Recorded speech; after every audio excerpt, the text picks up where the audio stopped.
Hello, what is going on, guys? Today, gonna come at you with a sharpening video. It's kind of impromptu. I am located in South Carolina, so we're dealing with some hurricanes and stuff. My power is out right now. I have nothing to go or do, so figured I might as well do something here. And it's hard to do things in my apartment because there's no power, so there's no light.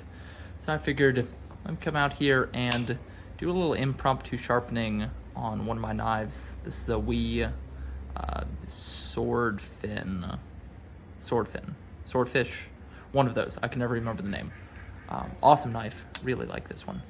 But been using it a little bit. Edge it's not dull or anything, but it does need a little touch up. So excuse any of the background noise you can hear. There's some ducks and people out there doing stuff. I'm not really sure. And also excuse some of the awkward angles. I've just got this on a small tripod on a table out here. So it's a little awkward for me. It might be a little awkward to watch too. We'll see. But what I'm gonna do is take some basic tools and sharpen this up. And my goal of this video is to just show you what a quick and dirty sharpening with really minimal tools looks like. So I have this is the Spyderco Golden stone, I believe. I think that's what it's called. It's a CBN covered, kind of this web foot shape. It's designed so you can hold it vertically and use it kind of like a sharp maker, or you have this big flat side right here, which is what I'm gonna use. And then I have a Spyderco ultrafine stone and a leather strop. So with all that in place, I'm gonna get started here. And again, this is gonna be a little awkward going around the camera, but I'm gonna do the best that I can. Start it off by just dulling the edge, just cut off the apex here. Get past that burnt, fatigued steel.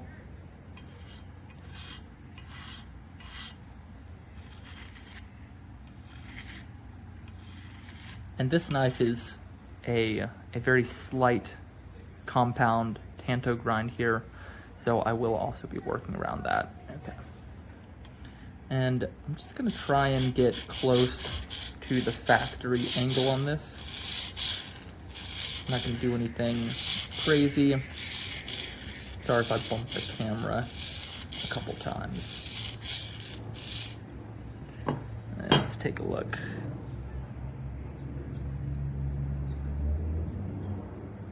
Already feeling a burr. So it looks like I'm coming in at a bit of a high angle. So let me drop that down a little bit.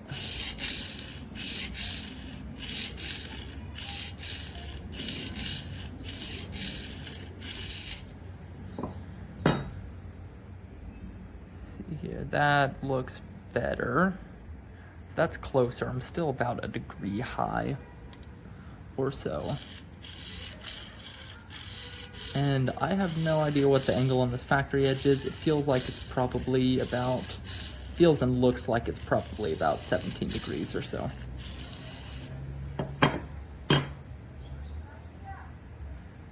There you go, that looks pretty good. So I can feel a burr. That's good. And now I'm gonna flip it over and apex on the other side.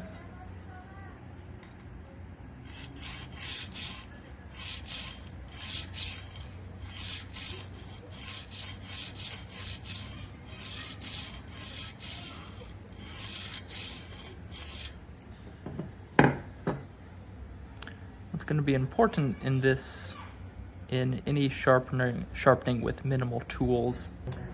Okay, I'm pretty close on this side, but what I was saying is any sharpening with minimal tools like this is to remember the fundamental principles of sharpening. So sharpening there are a lot of different styles and tools and techniques that you can use. But at its core, sharpening is a very simple principle.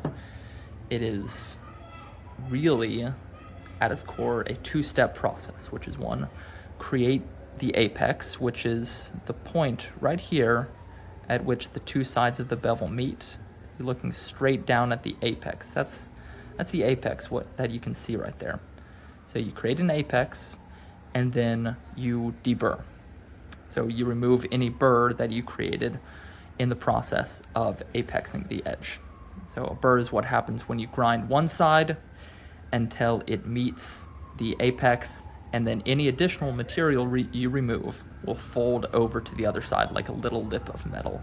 And you can feel it as you run your finger off the opposite side you've been grinding.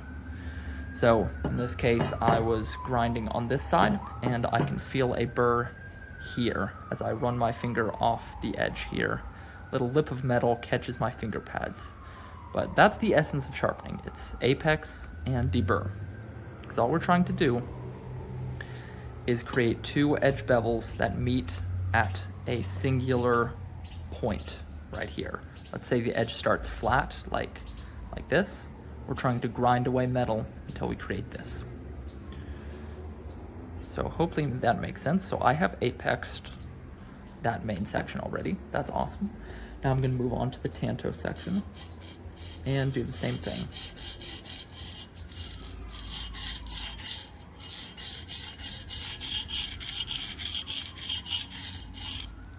Let's take a look. And all I'm doing here is matching the current angle. I'm pretty close on the tanto section. I'm very slightly high. So I'm gonna bring it down a little bit.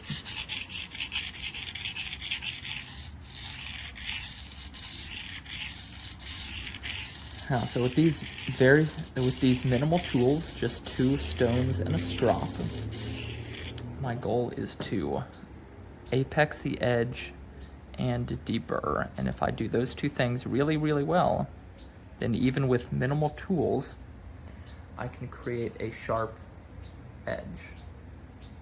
Okay, things look pretty good on the tanto section. I'm gonna take 1 or 2, just a few more passes, because I missed a little section, a little bit of bevel right at the tip. So I'm just gonna kind of focus there. And there we go, that's what I'm looking for. And I can feel a burr on the other side, so I'm apexed already. Awesome. And now switch sides. And this is the side that's tricky for me to see. Hopefully this angle isn't too bad for you, because it's really tricky for me.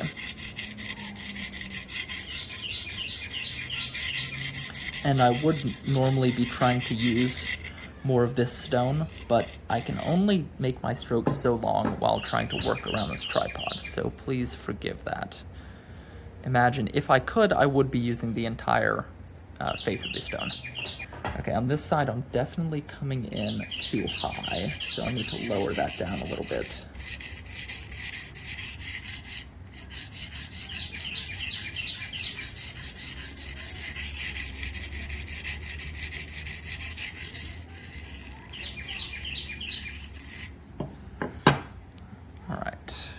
Take a look here. That's not bad. Not bad at all.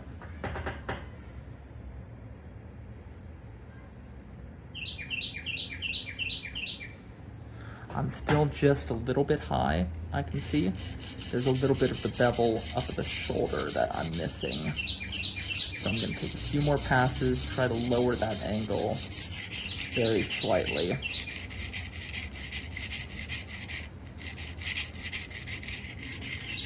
And with freehand sharpening, there will always be angle variance. There will always be convexity to the edge. It is unavoidable with freehand sharpening. It's just how it works.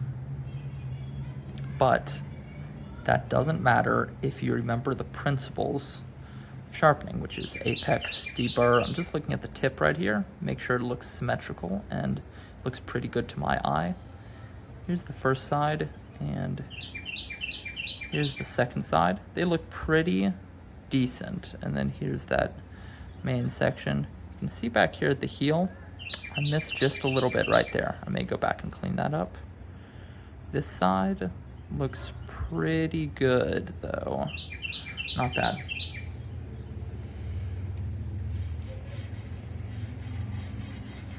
So angle consistency is something that comes with practice, and it can be helpful in sharpening in that it makes the process faster and it helps make your edge bevels look better, but it's not a necessary skill to have. There you go, see, cleaned that up.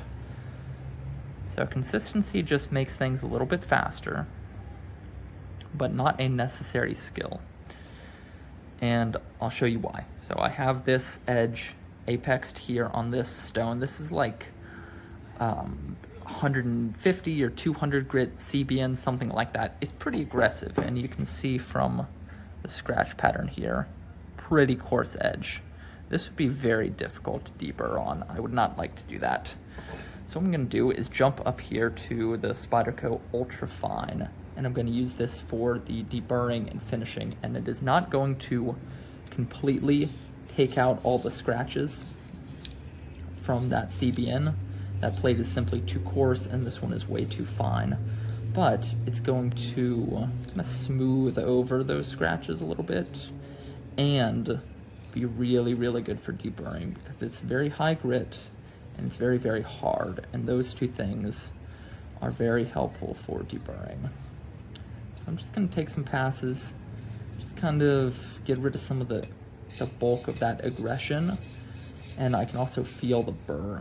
I'm grinding away that burr here, but get rid of some of that aggression, some of those really aggressive scratches and grit from that CBN. Just kind of clean things up here. See, so it really doesn't look that different.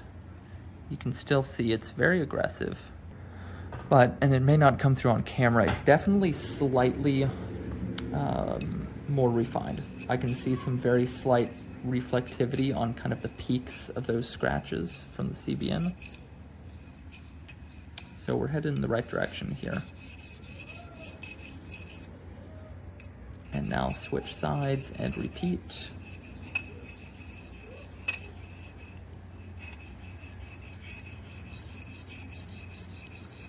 So I apexed the edge with the CBN. Now I'm just going to polish it up a little bit and then do my deburring and finishing. And if I do those two things really, really well, I'll have a sharp edge here. And I will test it and everything. We'll be able to see how well I've done.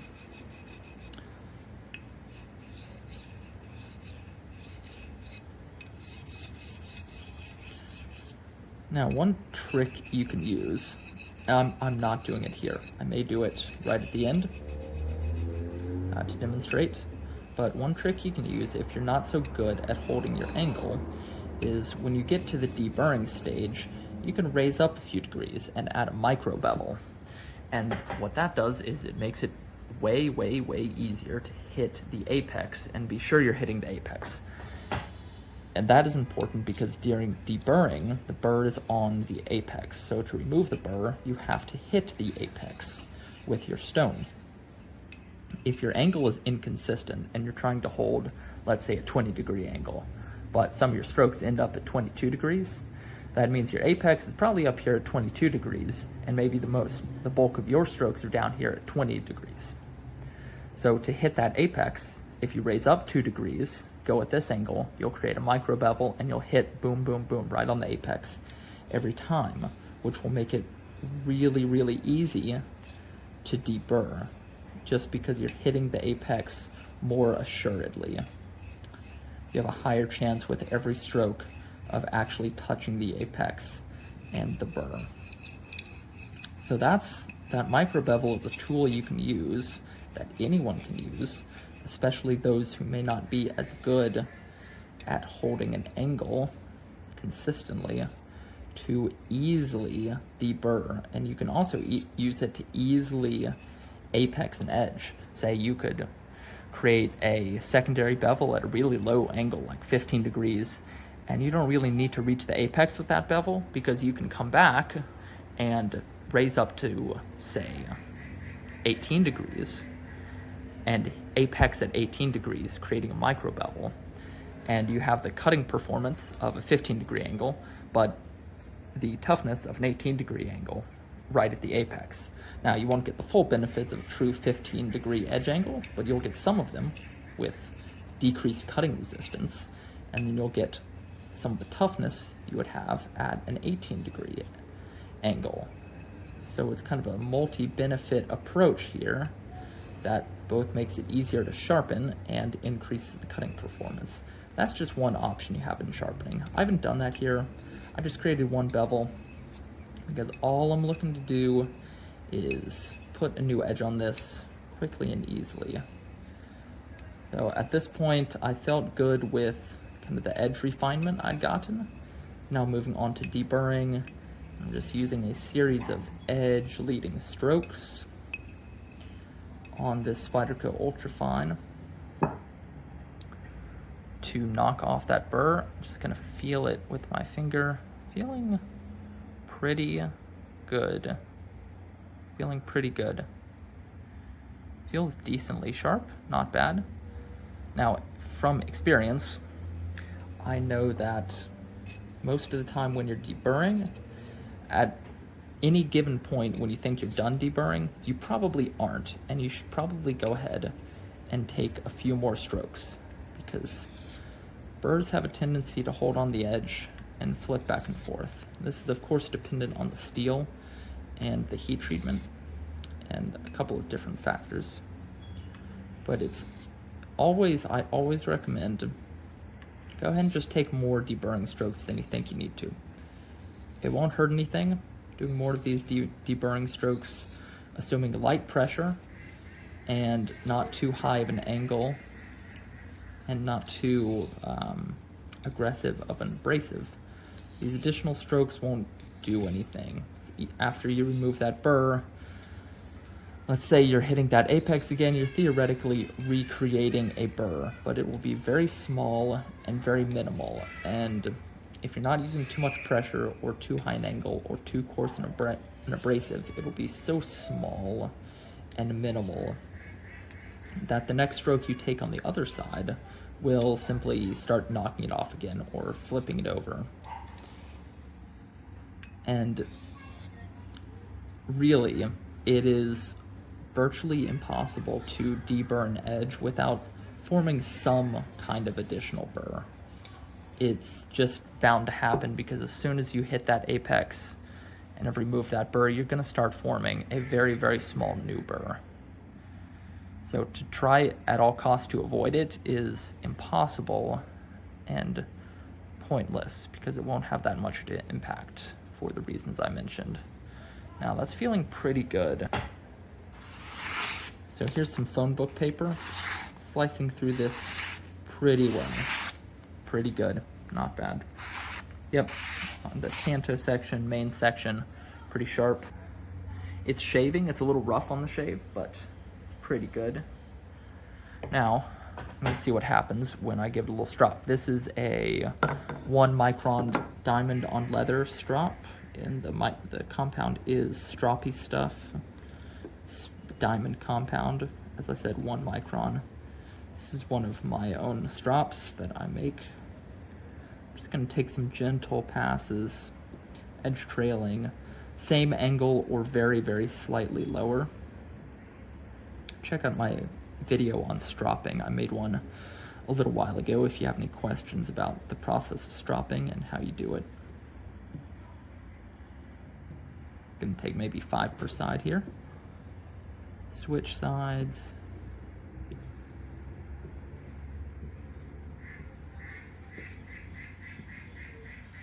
My goal with this is easily slicing the phone book paper and easily shaving. And I think we're gonna achieve that. It was already shaving and cutting the phone book paper without too much difficulty. Definitely felt a little rough.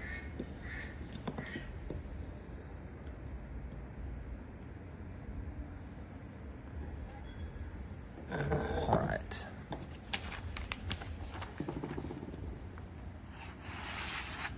Pretty good. Not bad.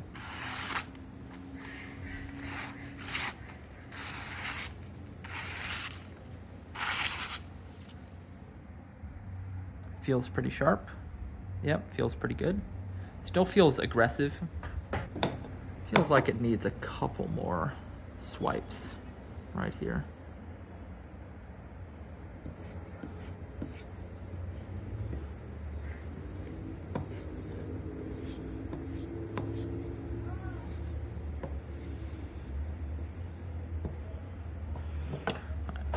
Have a look at that, so you can still see still a lot of coarseness, but a little bit of shine in some areas from that ultra fine and from the stropping. Definitely still feels coarse though.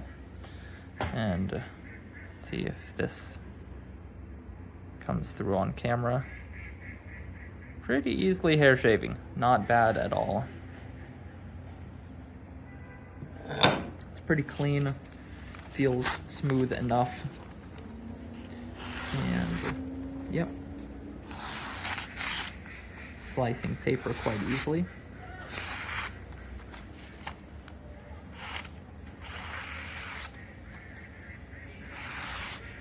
That's pretty good. And I forgot to show it, but in the beginning of the video you saw me dull the edge on the Spyderco Golden Stone. It was dull. It was not paper slicing, it was doing nothing. Would not have easily cut you at all. No chips or anything, no significant damage.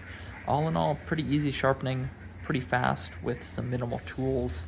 Without this camera and tripod in the way and without narrating everything I was doing, probably would have taken a few minutes maximum. I mean, at the beginning, you saw how quickly I apexed this. It took like 30-45 seconds on each side. Really a very quick and easy process. This knife is nice because it's quite thin, quite thinly ground. Not sure how well that will come across on camera. Yeah, pretty thin. It's like 12 15 thousandths behind the edge. I really like this knife a lot. The steel is where is it listed? There you go. Steel is CPM 20CV, and this is the WE knife, Swordfin, Swordfish, something like that, designed by Meads. Really, really like this knife. But anyway, that is the whole sharpening. I hope you enjoyed the video. Maybe you even learned something. If you have any questions about it, go drop a comment. I'd love to talk about sharpening, knives, whatever you got down there. Yeah, pretty good. And I had fun making this. I had fun sharpening this. This one I've been wanting to sharpen for a little while. It came up pretty well. It apexed well. It seemed to deburr pretty easily. Yeah, edge feels nice and burr-free. Feels sharp. Yeah, that's everything I have in this video. Hope you enjoyed it. Don't forget to hit that like button and subscribe. I definitely appreciate that. And all that said, thank you very much for watching. I'll catch you on the next one.